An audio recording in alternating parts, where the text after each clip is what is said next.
The post-credit scene for Fantastic Four First Steps changes everything we thought we knew about Fantastic Four and Avengers Doomsday heading into the film. And of course, this video will include plenty of spoilers as I have to go beat by beat in regards to what happens, what does this mean, and where do we go next because, well, there's a infinite universe of possibilities.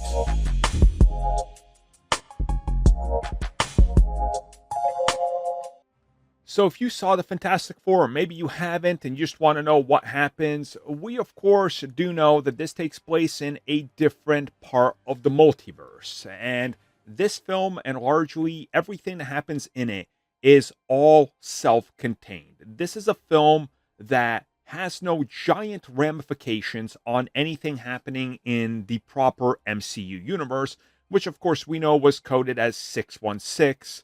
In Doctor Strange in the Multiverse of Madness. And what we have in this film is the Fantastic Four working as a team, and of course during the film we see the birth of one Franklin Richards. Now, of course, Franklin Richards is the key to everything going forward, including this film and including why Galactus wants him, but on top of this, why he is sought by Doctor Doom. And yes, Doctor Doom is in the post-credit scene. And yes, the post-credit scene is rather crazy, interesting, has a lot of implications, and leads us to what can only be described as Doctor Doom is going to run rampant on the multiverse. So what we're going to do from this point on is I'm going to break down the post-credit scene, what happens, what I think it means, and then the full-on Avengers Doomsday effect that this post-credit scene has on not just Doomsday, but also what I think will be a major effect on Secret Wars.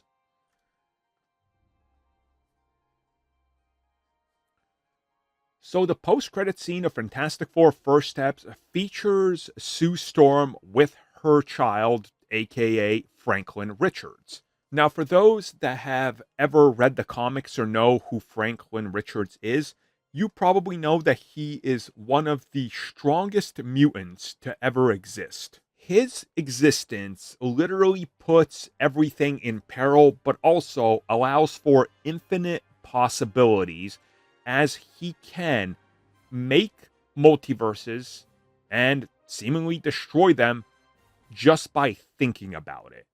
Thus, he is what one would call a major plot MacGuffin and or a plot convenience / massively overpowered. So you can see why Galactus would want him and why the man in the post-credit scene, Doctor Doom, wants him. So what happens is we see Sue as she's with Franklin and she quickly just leaves to go take care of something. And then she realizes something's a little bit off.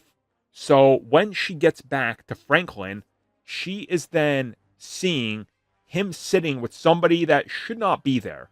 Franklin is looking at this character's face, and what we can see is that his mask is off and that he's wearing a green cloak.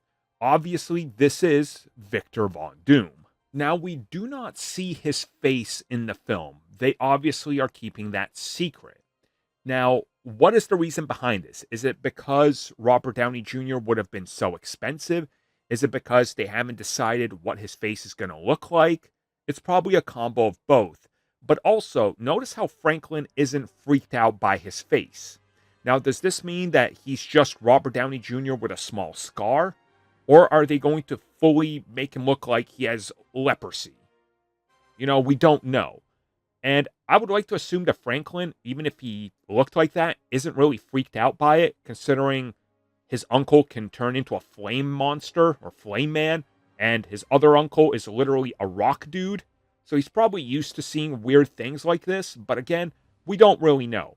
But what we do know here is that Doom has his hands on Franklin, which means that Doctor Doom now has infinite power to travel and to open up infinite multiverses. Which then brings me to Avengers Doomsday and I guess Avengers Secret Wars, and how this might all tie in together into Victor Von Doom's big plans.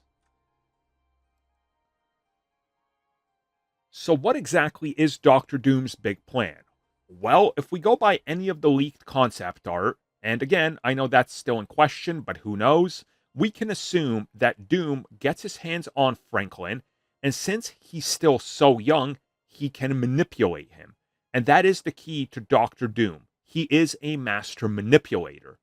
Not just young people, but also adults. He knows how to use his words and how to make them powerful, like many ruthless leaders in real history. Doctor Doom in Avengers Doomsday, and if you look at the Secret Wars leaks and everything, it looks like he will be God King Doom. Now, what are the chances that in Avengers Doomsday, Doom used Franklin, possibly abducted him, they escape and or attack the X-Men universe, start the incursion, and then they move on to the MCU 616. The other characters, the X-Men and the Fantastic Four, are going to try to stop him by following him, enter his ultimate plan. If he can get to Loki, along with Franklin, he can sit on the throne, and then Franklin can spawn one new universe that Doom looks over, essentially making him God King Doom of the entire multiverse, restoring one timeline, and Franklin can force every single multiverse into a Secret Wars Battle World scenario, where only one planet will now exist in its entire existence, and every single thing that happens in this one location, that Doctor Doom can rule over all of it. He can rule over the Asgard realm, the Hulk realm, the Spider Island realm, and whatever else they do. Doom now, after getting his hands on Franklin, has unlimited power. And you combine that with him ascending the throne and taking it from Loki, maybe this even indicates that he could possibly become something far beyond his very own powers and understanding. Yes, I'm insinuating that maybe they're going to double down on Robert Downey Jr. and make him Doctor Doom as well as the Beyonder, to show that they're one and the same, so they don't have to explain Beyonder in any sort of complex, overblown, too confusing of a way to try to explain this whole concept. Just Doom ascends to be a god is simple enough. So there it is. There's the breakdown of the post-credit scene and my theory on how this is going to affect everything going forward. Thank you for checking out that video, and thank you for your continued support. Feel free to like, share, subscribe, do whatever you will, and if you're so inclined and would like some additional content from us, which includes unfiltered content and bonus discussions, we do offer exclusively in our member section. We hope to see you there. So thank you for watching, and have a good one.